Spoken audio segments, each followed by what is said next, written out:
Livro A Luz da Eternidade, A Vida de Leonard Ravenhill, capítulo 24, Apenas uma Vida, finalmente em casa para sempre. Valeu a pena Cristo ter morrido pelas coisas pelas quais você está vivendo?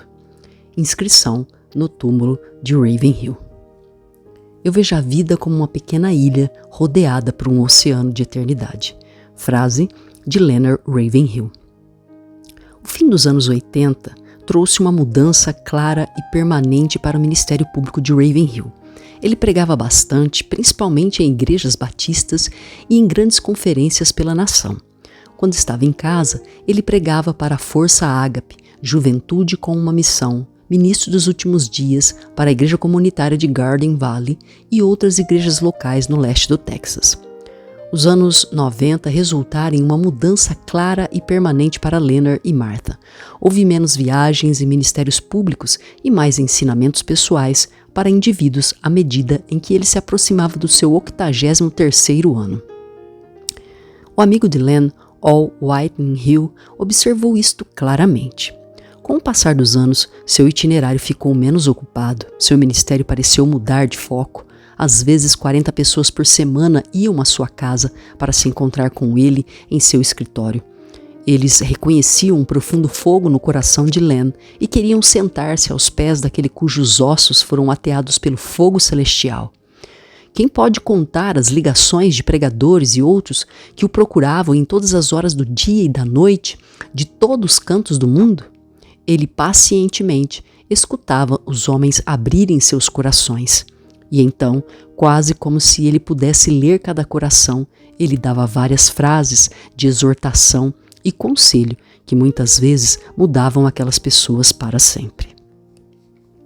Outra parte do tempo deles, principalmente aos domingos, era dedicada para se encontrarem em uma nova igreja fundada por David Wilkerson alguns anos antes. Os Ravenhills faziam parte de sua fraternidade naquela época. E o Wilkerson e o Ravenhill muitas vezes compartilhavam as pregações. Leonard agora estava enfrentando diferentes desafios com sua saúde. Ele escreveu para Doug Stringer em Houston. Querido irmão Doug, obrigado pela ligação. Se for a vontade de Deus irmos para Houston um dia, iremos. Mas no momento, minha querida Martha e eu estamos nos recuperando de uma forte gripe. Além disso, o nervo ciático da minha perna esquerda está bastante dolorido. Agora eu ando mancando, assim como Jacó. Não parece que viajarei muito este ano, mas eu digo como salmista. Meus tempos estão em suas mãos. Como o escritor de hinos disse, pronto para ficar, pronto para ir, pronto para tomar meu lugar. Pronto para servir lentamente ou grandemente, pronto para cumprir sua vontade. Bênçãos, irmão Len. Leonard continuava orando como sempre e escrevendo muitas cartas aos amigos e apoiadores. Ele também estava liderando várias reuniões de oração e encorajando os jovens ao seu redor. Sua fome espiritual era contagiosa, com um coração apaixonado para continuar buscando a Deus. Agora, nos meus últimos anos, eu só tenho uma ambição: aproximar-me de Deus. Eu estou determinado, este ano mais do que nunca, a conhecer Jesus Cristo de uma forma que eu não conhecia antes. Eu quero descobrir sua majestade, eu quero descobrir a glória que ele teve com o Pai. Eu lhe agradeço por como ele me guiou desde que eu tinha 15 anos na Inglaterra. Eu passei por dificuldades, tempestades, bons momentos, tempos difíceis e outros momentos. Mas ainda assim, há um lugar de calmo descanso perto do coração de Deus, não é verdade? Um homem que foi significativamente impactado nos anos 90 pelo ministério de Leonard foi Michael Bickle, um pastor de Kansas City, Missouri, apesar de a influência inicial ter sido anos antes. Ele começou a ler os livros de Ravenhill aos 16 anos, quando era membro da Igreja Presbiteriana de St. Louis, em 72. O ministro da Juventude da igreja estava recomendando os livros de Ravenhill para o seu grupo de 1000 membros. O impacto espiritual foi significativo em Bickle e em outros na igreja. Ravenhill se tornou maior que a vida para Mike. A jornada começou com ele lendo todos os livros que encontrava de Ravenhill, o que também o levou aos livros de E.M. Bounds e a A.W. Tozer. Ravenhill também se tornou a principal influência espiritual de Bickle, apesar de Mike nunca o ter conhecido nem ter escutado Leonard pregar. 10 anos se passaram até que Michael Bickle conheceu Ravenhill pessoalmente. David Ravenhill entrou em contato com os funcionários da igreja de Bickle em Kansas City. Isto deu a Mike a oportunidade de conhecer Leonard pessoalmente e visitá-lo no Texas muitas vezes. E isso abriu as portas para Leonard pregar em Kansas City por 10 dias em 2 ocasiões. Conferência em Anaheim, na Fraternidade Vineyard, em 89. Bickle esteve presente em um dos últimos momentos importantes do ministério de Leonard, na Conferência Nacional da Fraternidade de Vineyard, na arena da cidade em Anaheim, nos dias 6 e 9 de fevereiro de 89. 9.000 pessoas estavam presentes e 4.000 não puderam entrar. Muitas pessoas que foram à conferência nunca haviam escutado alguém como Ravenhill, como uma pregação tão saliente e uma abordagem séria ao reino de Deus.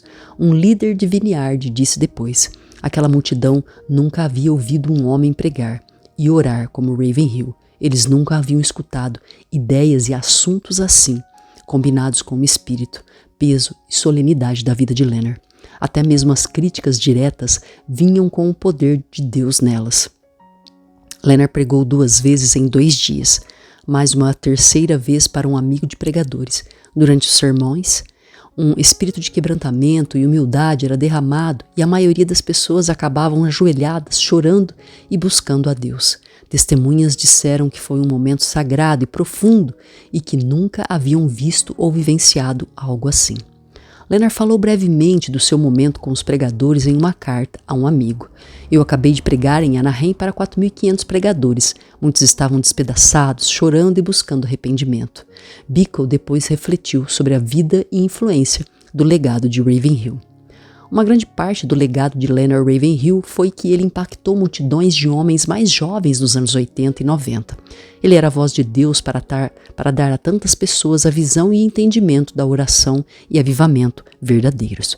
Eu acredito que há milhares de homens agora, com seus 50 e 60 anos, que ainda têm aquelas brasas espirituais queimando neles com o DNA de Ravenhill selado neles espiritualmente. Eu acho que eles estão por toda a América, prontos para virem à frente para Deus. O que eu mais amei sobre seu livro, Porque Tarda o Pleno Avivamento, foi quando ele disse que há 2 coisas que os pregadores precisam: visão e paixão. Eles precisam de uma visão da eternidade e de paixão espiritual. Eu não sei se qualquer outro homem na América durante minha vida tocou o coração da eternidade como Ravenhill, a não ser A.W. Tozer. 1994. A batalha final. À medida em que o outono chegava, Leonard sentia que seu ministério público estava acabando. A última reunião de oração que ele realizou foi na Comissão do Calvário no dia 14 de setembro de 94. Ele compartilhou seu coração naquela manhã com aqueles que estavam presentes com uma transparência genuína.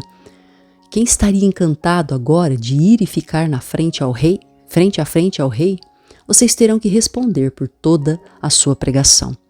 Eu acordei às 3 da manhã hoje, pensando sobre isso. Eu estive pregando por mais de 70 anos. Se você prega por 1 hora utilizando 7.200 palavras e prega 60 vezes por 1 ano, por 70 anos, são mais de 30 milhões de palavras que você terá de explicar a Deus. Quanto mais eu leio a palavra de Deus, mais ela perfura meu coração. Ela me faz parar, pensar e meditar. Agora, mais do que nunca, eu tenho meditado sobre a eternidade. Nossas pessoas não são conscientes da eternidade. Você pensa que uma pessoa que está pronta para a eternidade faltaria uma reunião de oração? Cada pessoa e cada pregador ficará em frente a Deus. Este é o dia do juízo final. Eu quero viver com os valores da eternidade em mente. Se nos julgarmos na luz da palavra de Deus, não precisamos ter julgamento. Se caminharmos na luz, como Ele está na luz, isto é tudo o que Ele pede de nós, que caminhemos na luz. E é isto que eu desejo para vocês. Que todos vocês tenham mais visão do que eu tive, mais poder do que eu tive e mais entendimento do que eu tive. Lembre-se, nenhum pregador teve um Deus maior, uma Bíblia maior ou um calendário maior que vocês. Que Deus nos ajude. 2 dias mais tarde, no dia 16 de setembro, Leonard escreveu para seus amigos Billy e Bob Moore. Deus havia falado claramente com ele e ele escreveu para compartilhar algumas notícias com eles. 16 de setembro de 94. Querido Bill e Bob, hoje, depois de mais de 70 anos no púlpito, estou me aposentando do ministério falado. Ainda espero agitar as almas ao escrever.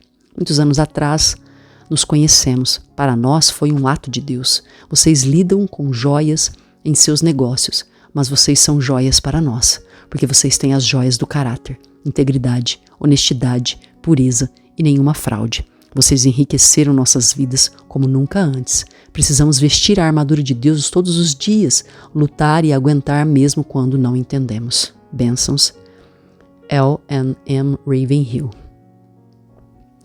Embora Leonard tivesse sofrido vários pequenos derrames nos anos anteriores, sua fala nunca foi afetada e ele sempre se recuperou. Mas o último derrame, no dia de 28 de setembro, o debilitou completamente. Às 9 da manhã, Leonard e Martha estavam realizando suas devoções matinais quando ele de repente caiu do sofá. Ele sabia que este seria o último. Ele foi hospitalizado por uma semana e então a família decidiu trazê-lo para casa com cuidados médicos. Ele reagia à música às vezes, mas não pôde se comunicar pelas últimas semanas. Joey Falls esteve ali uma noite, logo após o derrame. Martha decidiu não o colocar no suporte de vida. Às vezes ele temporariamente parava de respirar e então começava a respirar de novo, ficando inconsciente por mais 7 semanas. Durante estas semanas, Leonard escutava música e às vezes levantava suas mãos como se quisesse que alguém se aproximasse, mas quando alguém reagia, ele parecia afastá-los. Finalmente, Martha percebeu que ele estava louvando enquanto escutava a música. No dia 15 de outubro, Martha escreveu aos seus bons amigos Billy e Bob Moore sobre a condição de Len. Queridos Billy e Bob, agradecemos sinceramente por sua carta e cheque. Seu amor foi tão importante para nós durante esses muitos anos. Você e sua família têm um lugar especial em nossos corações. Len passou uma semana no hospital e então o trouxemos para casa. Sua condição continua igual, talvez um pouco mais fraco, mas ele está muito tranquilo. Ele está recebendo oxigênio e fluidos. É tão bom ter Paul aqui para ajudar com estas máquinas. Além de ajudar de várias outras maneiras. Ele e sua família me dão uma grande força e conforto. Mantemos os antigos hinos tocando dia e noite. Len gosta deles e muitas vezes levanta as mãos em louvor.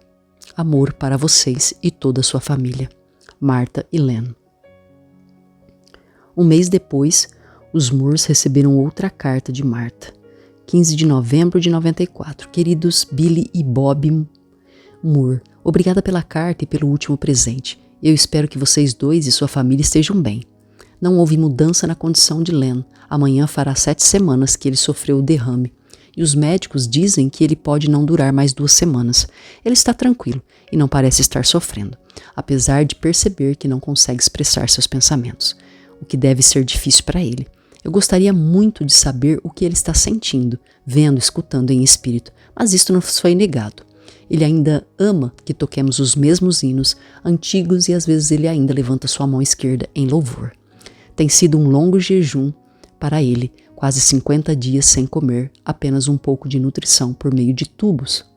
Martha. A eternidade foi a coisa mais importante na mente de Leonard nos seus últimos anos e agora ele estava pronto para entrar na glória eterna. Ele amava um poema que foi enviado para ele anos antes pelo autor Walden Parker. Daqui a 100 anos. Não fará muita diferença, amigo, daqui a 100 anos, se você vive em uma monumental mansão ou na beira do rio, se as roupas que você usa são feitas sob medida ou de retalhos, se você come grandes filés ou feijão e bolo daqui a 100 anos. Não importará sua conta bancária ou o tipo de carro que você dirige, pois o túmulo reivindicará toda a riqueza e fama e as coisas pelas quais você anseia. Há um prazo que todos nós devemos obedecer e ninguém se atrasará. Não importam todos os lugares que você visitou, cada um respeitará esta data. Nós apenas teremos na eternidade o que doamos na terra. Quando vamos ao túmulo, podemos salvar apenas as coisas de valor eterno. O que importam, amigo, os ganhos mundanos pelos quais os homens se reverenciam, pois seu destino estará selado. Veja, daqui a 100 anos.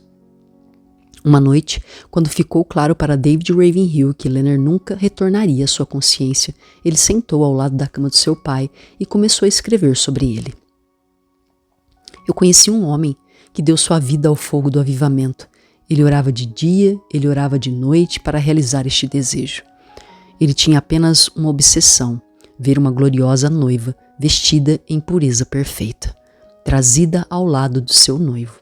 Seu poder no púlpito era alcançado por poucos, e ainda assim ele amava o armário, ali com o Deus que ele conhecia. Enquanto os outros ansiavam pelos aplausos dos homens, pela fortuna e fama, ele tinha apenas uma ambição: exaltar o nome do seu mestre.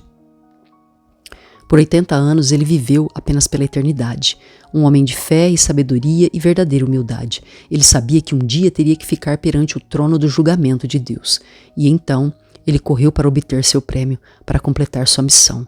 A fortuna que ele deixou para trás não foi de ações ou ouro, mas de vidas transformadas e desafiadas, suas histórias ainda não contadas. A vida não tem privilégio maior que o que eu tive, de conhecer este grande homem de Deus e tê-lo como meu pai. Em uma carta para sua amiga Martha Bloom, Leonard havia escrito anos antes: "Cante, Martha, pois todos devemos estar cantando uma nova canção em breve."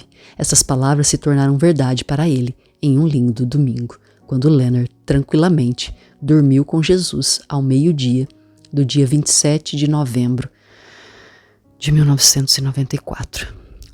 Naquela ensolarada manhã de novembro, um homem morreu tranquilamente no leste do Texas.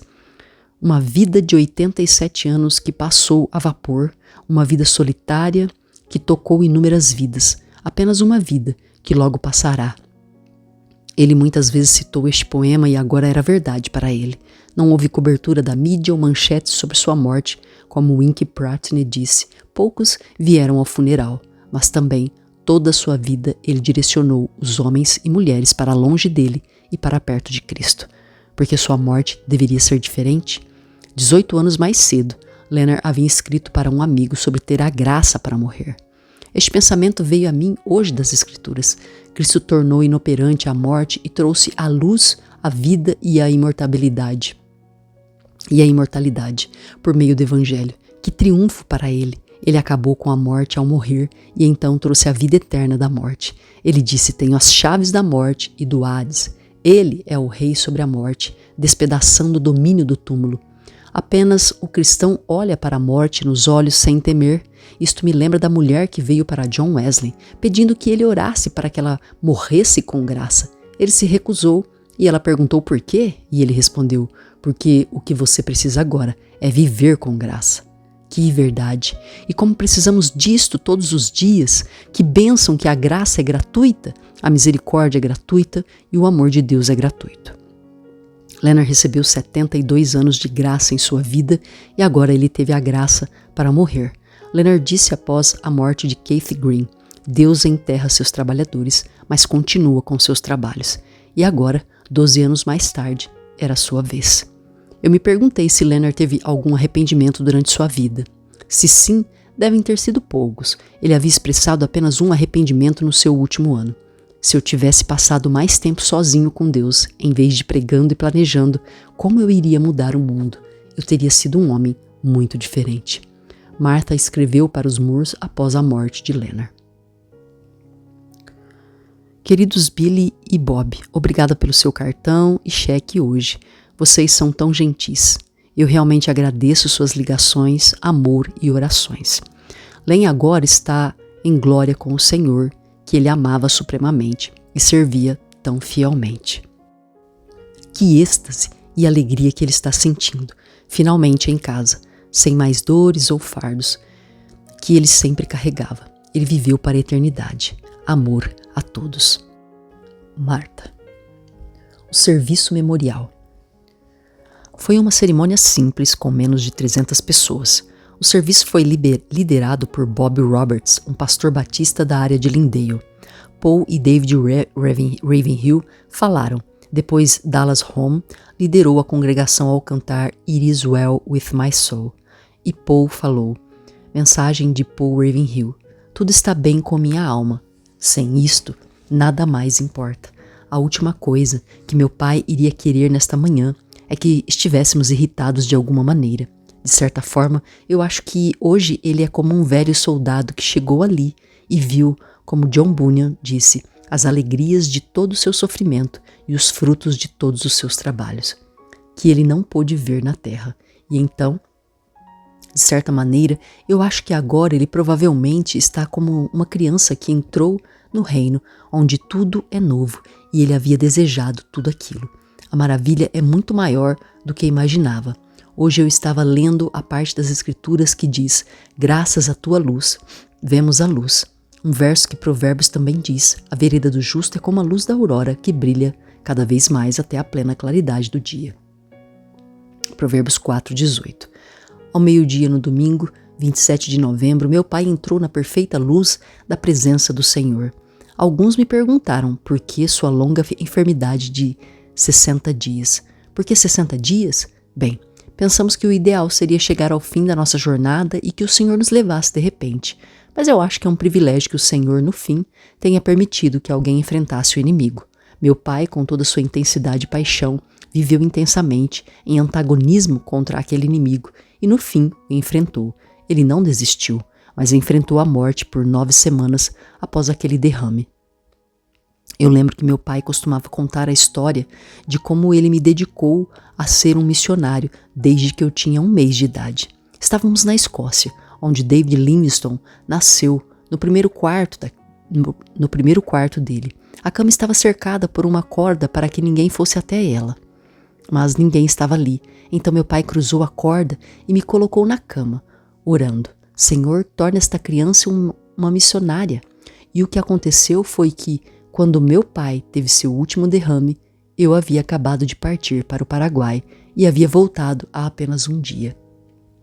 Quando ele morreu, eu tentei falar com meu irmão David e ele estava pregando naquele momento. Então nenhum de nós estávamos ali no momento do derrame ou de sua morte por causa do Evangelho. Estes foram os pequenos detalhes que foram como meu pai queria e como Deus havia planejado. Houve paz durante todos os momentos. Ele só respirou menos e finalmente entrou na luz de Deus. Estamos reunidos para lembrá-lo. O mensageiro se foi, mas a verdade permanece. Após chegar aqui esta semana, eu estava dirigindo outro dia e o Senhor trouxe um verso à minha mente que fala do pedinte que morreu. Ele foi levado por anjos. Talvez alguns de vocês não conhecem meu pai intimamente e talvez alguns de vocês sim. Apesar de ser considerado um dos maiores pregadores do mundo, ele sempre se considerava um pedinte, porque ele sabia quem ele era. Ele sabia de onde veio e sabia que tudo que ele tinha era do Senhor e não dele. Eu tenho certeza de que meu pai não iria querer que eu dissesse isto de qualquer outra forma a não ser o pedinte morreu.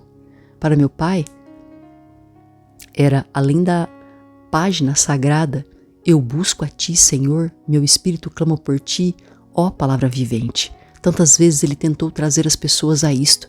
Seu chamado foi para nos ajudar a perceber que o Espírito de Deus deve vir a nós, que Deus em si deve viver. Eu percebi ontem um papel em seu escritório, no qual ele escreveu na margem com tinta vermelha: o púlpito de hoje nunca teve tanta educação e pouca revelação. Ele era contra as cabeças cheias e corações vazios.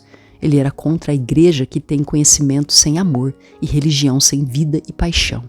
Ele era contra a ideia de que a oração e o louvor podem ser ensinados. As últimas palavras do rei Davi a Salomão foram: e você, meu filho Salomão, reconheça o Deus de seu pai e sirva-o de todo o coração e espontaneamente. 1 Crônicas 28:9. Precisamos ver o lado espiritual das coisas. Seguimos o caminho dos preceitos, seguimos o caminho dos provérbios. Em outras palavras, vivemos em um momento em que a igreja pensa que a vida de um cristão pode ser ensinada, mas a religião do meu pai veio de coração. Eu acho que a mente tem medidas, mas o coração não. O objeto do amor do coração merece tudo. Às vezes meu pai não tinha nada além de desprezo por aqueles que rebaixavam o cristianismo a uma série de perguntas fáceis, ou por aqueles que tentavam explicar os princípios dizendo: faça isso e você será um cristão. Para ele, a oração é o sangramento do coração, a pregação é o derramamento da vida e o louvor é a doação da sua alma.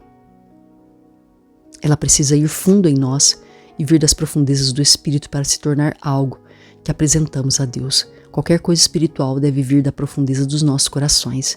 Meu pai foi uma pessoa que às vezes parecia rude. Ele se deixava levar porque este tema era tão maior que ele e ele ia além de suas palavras. A paixão fazia com que ele se deixasse levar, mas nisso ele encontrou o Espírito Santo. Se ele pudesse falar conosco hoje, sabendo o que agora ele sabe no céu, ele diria: crianças, abram seus corações, deixem seu coração fluir, esqueçam a ortodoxia, ou se as pessoas gostam ou não de suas palavras, acima de tudo, Deus é onipotente. Doug Stringer, um velho amigo de Leonard, lembra do dia. Eu fui ao funeral e então ao enterro. Ele era este grande homem de Deus que descansou em um pequeno cemitério do interior, fora de uma pequena cidade no leste do Texas. Isto realmente tipifica a humildade de sua vida. Eu fui lembrado naquele dia de que há uma geração clamando por pais espirituais verdadeiros e mães da fé, como Ravenhill era para tantas pessoas. Quando o irmão Leonard faleceu, eu senti uma grande perda e perguntei ao Senhor quem poderia preencher aquele espaço na minha vida. Sua esposa foi gentil, mas clara: filho, agora está na sua vez de ser um pai espiritual para a próxima geração. Às vezes eu me sentia pressionado a ligar para ele e ele dizia: ah, querido irmão Doug, eu estava orando por você. Eu ficava tão comovido que alguém tão importante do reino de Deus estava dedicando tempo para orar por mim. Leonard Ravenhill deixa um rico legado, que também possamos deixar um legado para esta geração, que ela esteja honrada em continuar com a paixão por Deus e compaixão pelas almas. O túmulo de Leonard. O cemitério de Garden Valley é um lindo lugar. O campo rodeia o cemitério quando você passa por um pequeno portão e anda 45 metros até o canto direito, onde você encontrará o túmulo de Leonard. Apenas 3 lotes acima do túmulo de Len está a lápide de Keith Green. Aqui ambos os seus restos mortais aguardam o retorno de Cristo. Leonard e Keith ascenderão juntos naquele chão, naquele grande dia. É emocionante estar ali naquele lugar tão calmo, lendo as palavras no túmulo de Len. Valeu a pena, Cristo, ter morrido pelas coisas pelas quais você está vivendo? Esta era uma de suas frases favoritas, escrita em várias de suas cartas e que agora está em seu túmulo. Logo após a morte de Leonard, Martha escreveu para John e Virginia Brashers: queridos John e Virginia, obrigada pela sua carta e pelo seu amor e orações. Leonard agora está com o Senhor, quem ele amou supremamente e serviu tão fielmente. Sua alegria agora está completa, ele viveu toda a sua vida com os valores da eternidade em mente. Ele foi o marido e pai perfeito para nós e sentimos muita falta dele, mas sabemos que Deus é sempre perfeito. Eu lembro dos dias felizes que passamos em sua casa muitos anos atrás. Deus abençoe vocês ricamente em tudo o que vocês fazem. Em seu amor, Martha Ravenhill. Nos anos após a morte de Leonard, David Wilkerson apoiou Martha financeiramente todos os meses por causa de seu amor pelos Ravenhills e sua apreciação pelas suas vidas. Winky Prytney, um amigo vizinho de Leonard e Martha, por anos um pregador, escritor e evangelista internacional, passava metade do seu tempo no seu país, Nova Zelândia, e a outra metade em Lindale, Texas.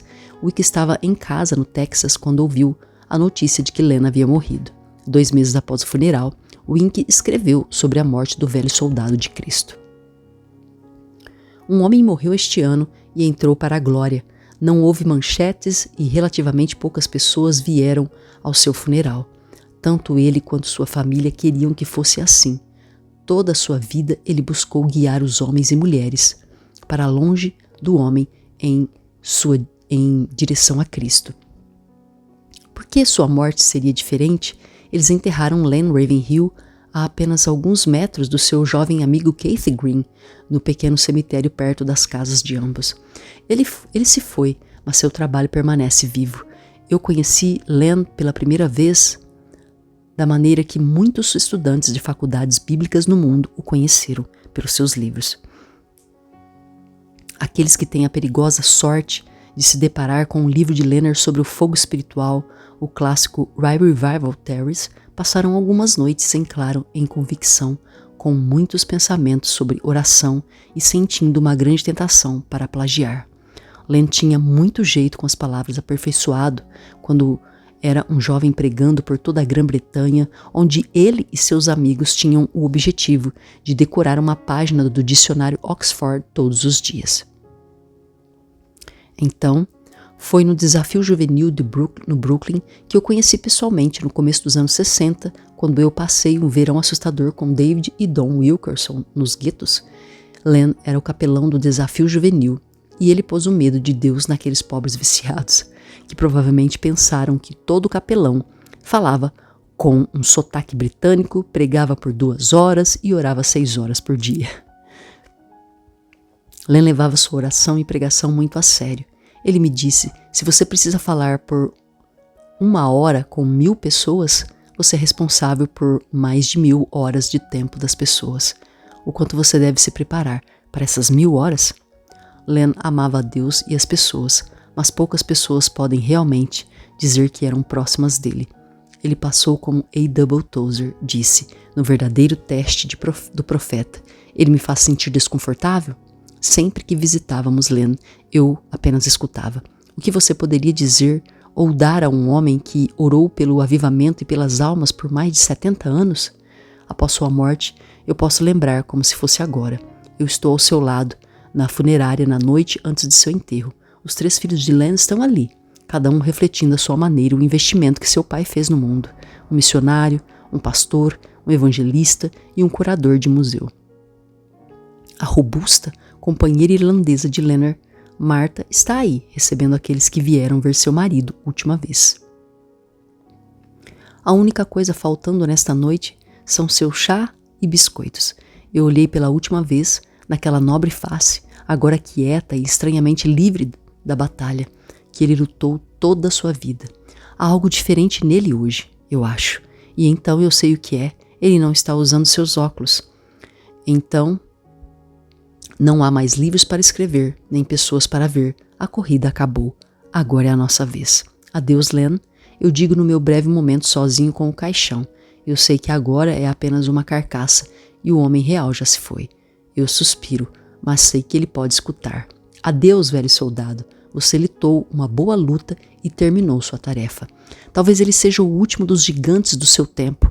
Eu peço a Deus que o que ele pregou e escreveu seja utilizado por ele para trazer outra geração para carregar a tocha que ele carregou. Ele provavelmente, o homem que seu amigo Tozer tinha em mente quando disse, fala-se muito sobre profecia, mas o que precisamos agora é de um homem com o dom da profecia. Onde está o homem que consegue enxergar além do papel picado deste desfile e nos dizer de onde tudo veio e para onde estamos indo?